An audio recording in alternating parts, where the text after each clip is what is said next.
welcome to another episode of Immigrant Faith Stories. I'm very excited about today's episode, and I cannot wait to talk with our guest today, Naina Mall.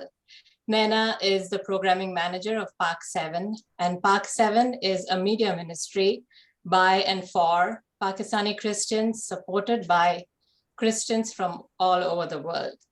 But Naina was born in Pakistan, and then at a young age, she moved to the UK, and so she was raised in the UK. She did her schooling there and went to college. She studied media and communications. And now she's back in Pakistan, in Karachi. I think she moved about 3 years ago. That's right, Naina? Yeah.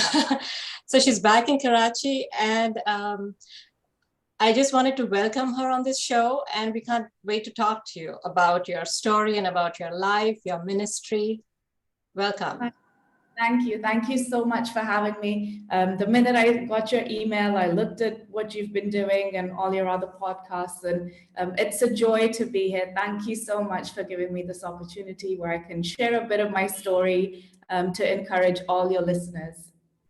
Oh, it's a blessing and honor to have you, really. So thank you too for agreeing to do this. Before we begin, Naina, maybe you can shed some light on Christians in Pakistan. What is it like to be a Christian, a minority? Because, you know, when people think of Christians in Pakistan, the first thing that comes to them is maybe they're persecuted, because that's the message we get from media. When you think of Pakistani Christians, that they're persecuted, that they don't enjoy the freedom to practice their religion. And I mean, to a certain extent, you know, even I am not fully aware what it is like. So maybe you can shed some light on that. Sure, a very difficult topic to speak on. Generally, I'm not going to say that there isn't persecution, because it does exist. What you hear about, if you're living outside of Pakistan, is true. It does happen. But I also do want to say that it happens at a very specific sort of social economical status. If you're educated, you're working professional, you don't seem to face persecution on a day-to-day basis. We've got our hospitals that have so much Christian staff. We've got schools with a lot of Christian staff. So our healthcare and our schooling is filled with a mix of the minorities and the majorities. And you don't tend to hear on a daily basis, but it's if you go into the rural parts, the villages, where there's not so much education, or it happens at a certain level. So I'm not going to say it doesn't happen, because it does, but I also want to raise a little bit of awareness at where it happens. So it's kind of like the lower you are financially in the chain, you can become a victim of persecution, lack of education. So what we're trying to do, I'll speak a little bit later on with my work with Park 7, is we're trying to raise the profiles of Christians generally. So persecution, discrimination, where they get put into a box, that happens less. Just because we're educating them, we're putting them into showing them as people who serve Pakistan, who work with Pakistan, in Pakistan. So persecution does happen, but I think it also sometimes gets blown out of proportion, and we don't realize where it's happening, and it's sort of like keeps on happening in the same social economical background. So really trying through Park 7 to lessen it as much as we can. But anytime you hear about it, they are true cases. And I think if you're living abroad, whether you're from India, from Pakistan, from Bangladesh, I think it does speak to you, because you do realize some of the challenges that Christians have living out here. Yeah, absolutely. So can you talk a little more about what you do at Park 7 and what the ministry entails? Sure. So my life with Park 7 pretty much started when I graduated. I studied media and communication studies, and I was thinking, what can I do with this degree? So my work with Park 7 is I'm working as their programming manager. So my sort of day-to-day job is keeping an eye on all the programs that we're making. We've got small teams around Pakistan. We've got a team in Lahore, we've got a team in Islamabad, which is the capital, and then we've got one down south in Karachi. So I think overall we've got maybe about 40 people who are working with Park 7. So every day I wake up and I'm just on the phone getting them to finish the projects they're on. I give them the brief, we work on the scripts together, and then I slowly sort of get into the back end of things and let them lead it. Everyone who works in Park 7 is from Pakistan, and I think that's a great thing because we're lifting up families here, we're getting very authentic scripts, authentic stories of people who are living here, people who are creating it, have lived here all their lives. So my work every day is pretty creative, and I love it. We come up with ideas, we look around, we do a bit of research with what trends are going on, where the church needs help voicing specific topics. So yeah, I wear a couple of hats with Park 7, but my main one is handling all the programs and making sure that everything we make is authentic and we're representing Christians in the right way, as professionals, as people who are a part of Pakistan rather than the minorities or a very small representation of them. That's fantastic. And so is this aired throughout Pakistan on TV? So in order for us to run a good channel is if we have a specific amount of content. Park 7 is still a very, very small, tiny baby. You could say we've just taken our first step. We've got a new offices. So in order for us to become a TV channel in Pakistan, we need X amount of hours. So the last 2 years, we've just sort of been building our library. You can say we now feel that we're slightly ready to try to take a jump. So we're launching a channel pretty soon, and I think in just under 2 months. So that's really exciting. It'll be across the cable networks in Pakistan. But we also have a YouTube channel where it'll be like a catch up, or people who are living abroad and they want to watch Urdu or Hindi content. So currently we're not a channel, but in a couple of months we will be, which will be aired throughout Pakistan. Congratulations. That's a big step. One as well. Yeah. Now, the big question that's probably on everyone's mind when, they've heard my introduction is, what made you move, pack up your bags and actually relocate and move from the UK to Pakistan? Because your childhood and all your adult life was spent in the UK. And it's actually, even though you were born in Pakistan, it must have felt like you were moving to a foreign country. Correct me if I'm wrong. So what was it like and what made you take that step? Every time somebody asks me, it kind of hits me again that I made this move. Because in my day-to-day life, I've been here for about 2 years now, 2.5 years, and I'm kind of used to it. I never think that I lived anywhere else. And every time someone asks me, I'm like, oh man, what, how, when? But you know what? It really was a God-led thing. Otherwise, I think anyone who's hearing this would really agree with me that it's not really a normal decision to make. Once you've grown up in a certain country, all my friends were there, my family, my parents, their siblings, like my cousins, everybody was in England. And it was really, really a God-led thing where at one point I was managing a project which was in Pakistan, and I was doing quite a bit of back and forth. And every time I'd go back, I would just feel that I don't think I can make a program or write a script about the challenges in Pakistan or highlight certain things in Pakistan if I'm not living here. So I just decided to move here.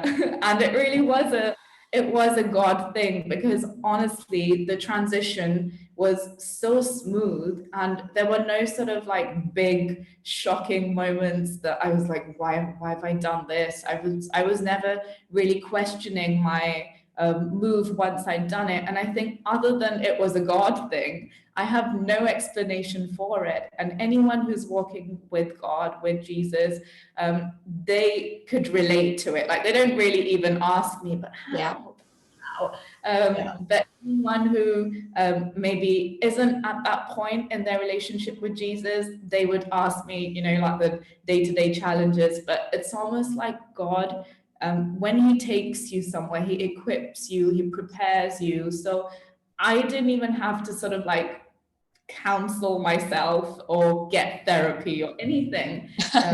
It was a very different culture, from clothes to the language to the men just like staring at you constantly. And it's a very male-dominated society, the industry I'm working in. I'm always surrounded by cameramen, light men, sound men, everything is, they're all men. And here I was, like a 24-year-old, just coming into this country and trying to run the show. So it was very intimidating, but I really think that, not even think, I know it was a God thing. And the reason I ended up staying here is definitely because he just makes space for me. I don't have to do anything on my own, but just listen to what he says. And the transition was as smooth as it could be. I wouldn't recommend moving here to everybody, but I do I do think if God's put it on your heart, he does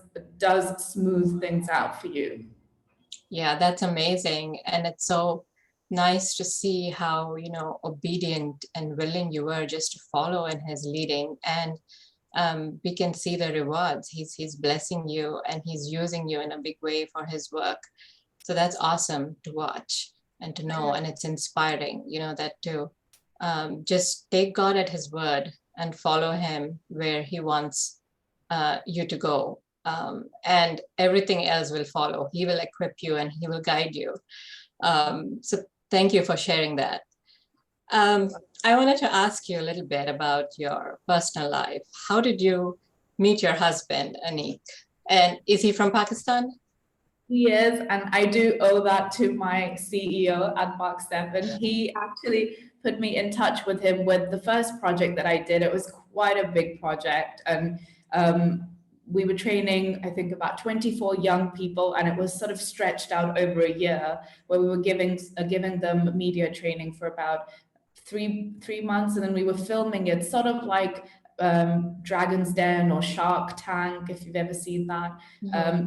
It was like a show in a show, a project in a project. And it was my first project. It wasn't our home ground, so I needed extra pair of hands. So my husband now, Anik, was put in touch with me through my boss, and he said, oh, well, Naina, you should go and try and speak to this guy, and his portfolio looks really great. He's a Christian guy. He's the only Christian commercial director who's well recognized in Pakistan, and, you know, try and reach out to him. So I just wanted to make my boss happy. I looked at this guy's profile and I was thinking, there's no way he's going to want to come and work on a ministry project. Like, our funds are like pretty much, we're all voluntary. And it's just like, I don't know how he's going to come on, but Andrew has asked me, so I'm just going to send him a quick email. Wrote to him and I said, I'm in Pakistan, it'd be great to meet you, and following my boss's orders. And he seemed to be quite close to where I was in Lahore at that time. He was at a shoot. So me and my brother also works at Park 7. So we both went and had a coffee with him, and he was so enthusiastic about something like Park 7 coming to Pakistan. And I think coming from a media sort of perspective, he realized that the quality we want to make, or the sort of shows we want to produce, are going to be very different to what's already on the Christian channels. And there's definitely a gap for children's programming, for women's programming. And he decided to come on board and help us out a little bit with the project that we needed help with. And then over time, I just don't know, that was also a God thing. It's hard for a single girl to live in Pakistan and to move around. And you're from Southern Asia, so I'm sure you realize. Absolutely. So I do think my moving here and God bringing Anik into my life was a part of ministry somehow, because if I wanted to stay here, I needed a home or a family or someone. And I do feel that the timing was just so perfect, just the way we met. We were friends, we worked together. I'd often go and ask him for advice or prayer, even because he's been in the industry, he'd help me out a lot. So over time, that friendship blossomed into love.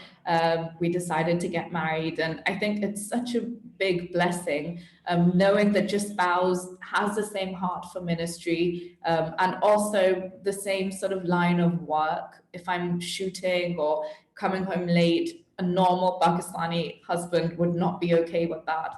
And I think God's blessed me with someone who's had the exposure, he understands the work, and can help me out on a much higher level. When I can't achieve something, I'm like, Anik, can you send your and he can't say no. So I think that was also a very God moment, and really time. And it feels like it just fit into God's plan for you, bringing you to Pakistan, and it just worked out perfectly. And I know you mentioned that, it seemed like an easy transition for you, but I'm wondering, were there any challenges adjusting to the Pakistani culture, or any specific instances you remember where, you had second doubts, or maybe, you struggled to adjust? I think the hardest thing was just to be away from my parents. They were back in the UK, and it's just me and my brother. We're just two siblings, and both of us moved together over here. We were in different cities. He was in Lahore. I was down south in Karachi, which by road is about 16 hours. So we're pretty far from each other still. But the transition had moments where like I didn't really know how to do grocery shopping from like the fruit market. I didn't know what to buy in kilos and what to buy in other measurements. And I'd often go and say, oh, can I have 7 cucumbers? And they'd just laugh at me saying, Baji, like you can't buy 7, like sister, you can't buy 7 cucumbers. You either need like a kilo or whatever, half a kilo. And often like they'd give me the wrong amounts. I'd say 7 cucumbers, and they'd give me 7 kilos of cucumber. And then I had to literally give it out to the gardener, to the neighbors. Everyone on the street was just getting cucumbers because I was just with this big batch. So it's small things like shopping, the currency. I'm like constantly trying to understand if things are the right price, trying to convert things. The clothes, it's so hot. I'm in Karachi, and I think today it's 10 o'clock outside, and I think the temperature is probably like 29 degrees, like 30 degrees. Wow. So it's pretty warm. In the summers, it goes up to 45, 46. Wow. And the humidity level is like 99%. So my hair, my skin, I had a lot of adjustments to do, and it wasn't a bed of roses. It was difficult. There were moments where I wasn't completely sure if I belong here, if I fit here. I'd often struggle to make conversations with people here because maybe their exposure, or like I'd often feel people my age, like they're just not serious about life. They don't have jobs. They're not independent in any way. They're living with their parents. And I was thinking, how am I going to make friends here? Like, they just looked at me like I was this like crazy 24-year-old when I'd moved. I was 24 at that time. And they were thinking, like, why is she so like aggressive on everything? And like she needs to calm down and that kind of thing. And I couldn't relate to a lot of people. They couldn't relate to me. I finally have found my group of friends, and they're much older than I am, but it's just the level of exposure that a young person has here is nothing compared to when you've grown up abroad. Like the conversation you have, the experiences you've had. Like in my school in the UK, I was probably in my class, there were maybe two other people who were from India. I was from Pakistan, and I had such a mixed group of friends, like Filipinos, African Americans, like such a mix of everybody, that it just felt so normal. But when I moved here, everyone looked the same. They pretty much spoke Urdu. They dressed the same. There was no diversity in appearance, and things like that for me were really difficult. That everyone was either A religion or B religion, or they were either from up north in Pakistan or down south in Pakistan. So Yeah.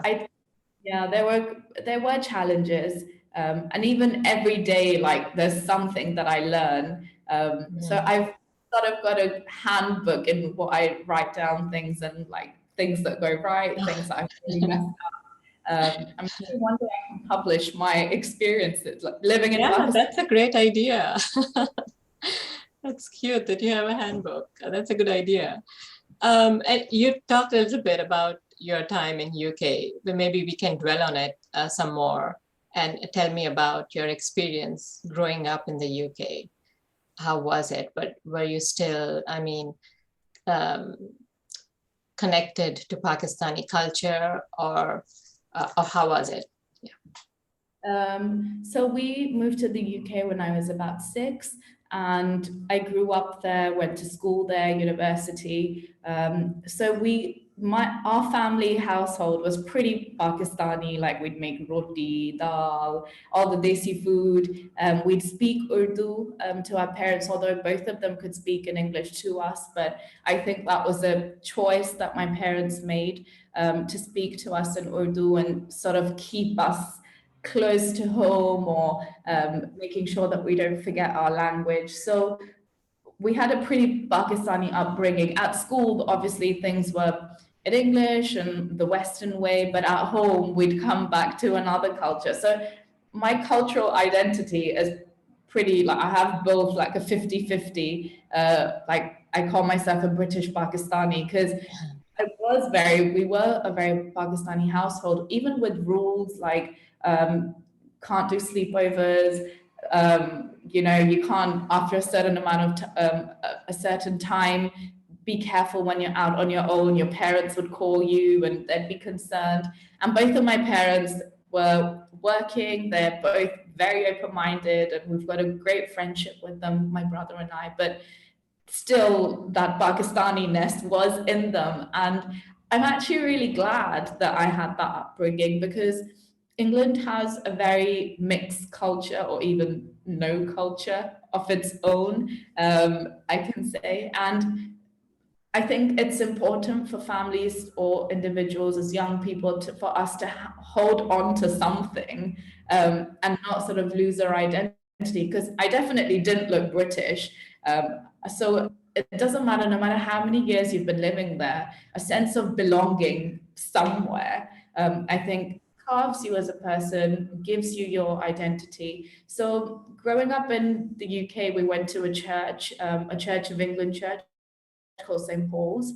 And then on the Friday, St. Paul's would have an Asian fellowship, which had Pakistanis and Indians and Bangladeshis and Sri Lankans and all the people that look like us. So we would sing in Urdu, Punjabi, Hindi. So again, that was like a quick polish up on our Urdu. So it never felt like I was disconnected from the Asian church, or we'd always get people from Pakistan or India visiting, like ministers or worship leaders, and you'd sort of get on-ground information from them. They'd share pictures, and every time they'd put something up, like I just feel like I want to go and help people here, or play my part in trying to do something that maybe there's a gap for. And slowly I started realizing that there is a lot of work that's being done in Pakistan. There's great NGOs, there's great ministries, the church is doing everything they can do to help the community, but there still is a gap. And being a media creative student, I'd always think what I can do to raise awareness or to help Pakistan.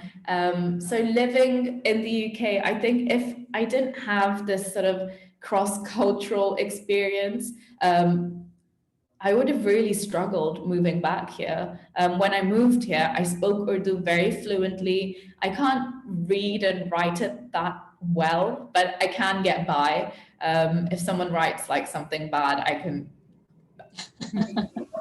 You can tell. Yeah. I really, really appreciate my parents for giving us that mixed culture, because you just never know where God's going to place you. And if someone's hearing this right now, you might be a young person, and maybe 5 years down the line, God wants to take you back to where you've come from, or even another culture. And I think just being exposed to different languages, different culture, different food at a young age, you adapt easily. So when I moved here, I could just adapt. It wasn't because you were easy. comfortable in a cross-cultural setting. Exactly. Or even if I go to, like, I live in Sindh, which is one of the 4 provinces of Pakistan. If I travel to Punjab, it's a completely different culture. Like, they're more laid back, Karachi is very cosmopolitan, pretty much like London. But when I go there, I'm just like, wow, you guys, do you want to move a muscle? Do you guys want to work? Do you feel like working? But I could adapt. Like, I'm okay. I'm like, okay, that's just the way they work. And I would quickly just like gel into that. So I think it's important to have a bit of another culture if you're living abroad. Yeah, I totally agree. So what advice would you give to someone who's just moved to a foreign country, or maybe they're thinking of moving? What would you say? What tips would you give? That's a really tricky one, because if someone asks me, should we move to another country, I would really say, like, you need to really test the waters. Don't just go. Unless you've really heard God and there's confirmation, and you know that this is the right move to make. What tip could I give them?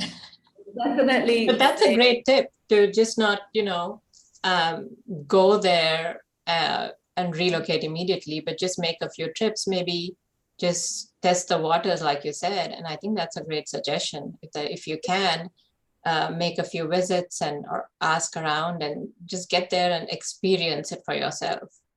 Yeah, because it really is not easy. And I think people tend to think that ministry, like if you move from A country to B country, like as soon as I graduated, I went to Mozambique in Africa for about 3 months. And I didn't have any intentions to go and move there. It was a very short-term mission trip that I did. And I was doing sort of voluntary work in the orphanage and teaching at the school. But if I had to relocate to a country where I don't speak the language, I don't look like them, I stuck out like a sore thumb, there are challenges. And even moving to Pakistan, at times when you face challenges, it does take a toll on you. Your ministry can get affected. So I think when you decide to make a move, and if it's really not directed clearly by God, put it into prayer. Don't just rush into making that move, because it may affect your ministry. You might burn out. I had a very strong support system in terms of prayer. I had my parents, I had Anik's parents when we'd gotten married. So I think the support system matters a lot. I had my boss, who was great while I was making this transition. So I think pray about it and keep on asking God for signals. I'm one of those people who would be like, just one more signal, please. Yeah. I think your heart just tells you that this is the moment to do it, but definitely don't rush into it. Yeah, that's great advice. Before we close, I just wanted to ask you some fun questions. Like, do you watch Bollywood movies, and who's your favorite actor? I do.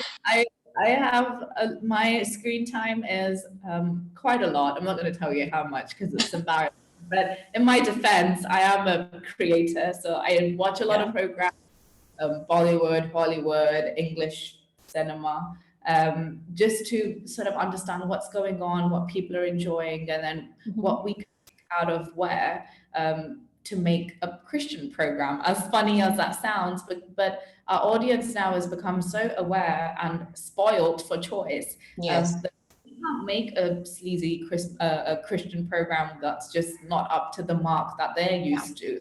There's a lot of content watching from Bollywood. Out of the girls, I'd say Deepika. I like her a lot.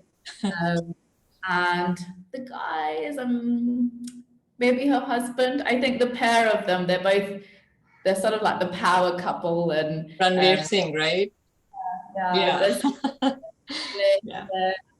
Great actors, and I really enjoy some of like the art movies that they've been doing recently. So yeah, like a bit of Bollywood. Yeah, that's fun to know. Thank you. And do you watch cricket? Since I've moved here, this whole when India and Pakistan play is a big and I'm just like, that's the moment I say I'm from England. Otherwise, I'm generally like, I'm from Pakistan. And then when they're playing, I'm just like, I'm just going to be from. I don't follow cricket that much. I don't, but I do see it. It's a big thing here. It's literally like the part of the culture in Pakistan. But not really up to date. Do you like cricket?